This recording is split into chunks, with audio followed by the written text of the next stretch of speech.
ইয়াতে এখন বিশ্ববিদ্যালয় স্থাপনৰ কাৰণে মই সংকল্প লৈছো যিখন বিশ্ববিদ্যালয় নৰ্থ ইষ্ট গ্লোবেল ইউনিভাৰ্চিটি নামেৰে আমি নামকৰণ কৰিছো আৰু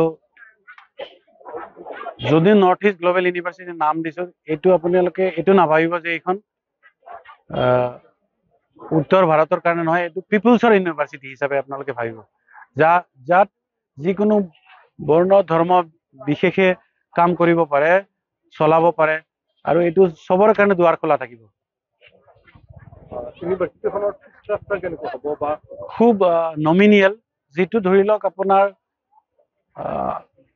আন্তঃগাঁথনিটো কমপ্লিটলি আমাৰ নেখে বহন কৰিব এবাৰ বনাই দিয়াৰ পিছত তাৰ পিছত যিখিনি ইউনিভাৰ্চিটিখন চলোৱাৰ কাৰণে ৰান কৰাৰ কাৰণে যি আমাৰ খৰচ আছে সেইটোৰ ওপৰত ফি ষ্ট্ৰাকচাৰটো নিৰ্ধাৰণ হ'ব কিন্তু মই ভাবো যে সেইটো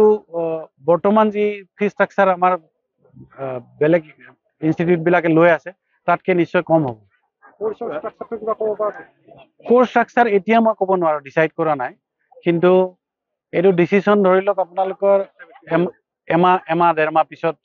আৰু এইটো কমপ্লিটলি ডিসিশন হ'ব সময়ে কি কোৰ্সৰ ফালে আগবঢ়াই লৈ যায় জুবিনদাৰ নামত ফুটবল একাডেমীৰ কথাটোত মই এটোৱে ক'ব বিচাৰিছো যে জুবিনদাৰ আজি 20-25 বছৰৰ পৰা মই এটা অনুগামী হয় তেওঁ আজি এবছৰ মান আগতে এইটো কথা উলিয়াইছিল যে আপোনালোকে হয়তো পাইছে নে নাই মনত আছে নে নাই মই নাজানো যে ফুটবল একাডেমী মই খুলিম অল অসমত আৰু এইটো কথা বিষয় লৈ কোনো মানুহ এতিয়ালৈ আগুৱা মই শুনা নাছিলো আৰু তাৰ ওপৰত বেছ কৰি মই মোৰ ইউনিভাৰ্চিটিতে এখন ফুটবল একাডেমী তেওঁৰ নামত ডেডিকেটেড কৰি আছো ইয়াৰে কমপ্লিট বনোৱা খৰচ আমাৰ নেখে ল'ব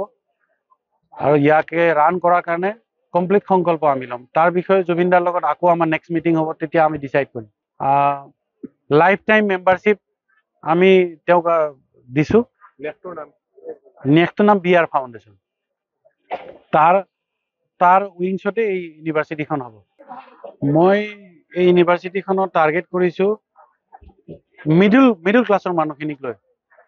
যি ধৰি লওক সমাজত আজি ষ্টাৰ মাৰ্ক কৰিছে ষ্টেণ্ড কৰিছে তেওঁলোকক মই দেখিছো যে প্ৰত্যেকখন ইউনিভাৰ্চিটি ইনষ্টিটিউটে আপোনাক হেৰি কাৰণে মাতে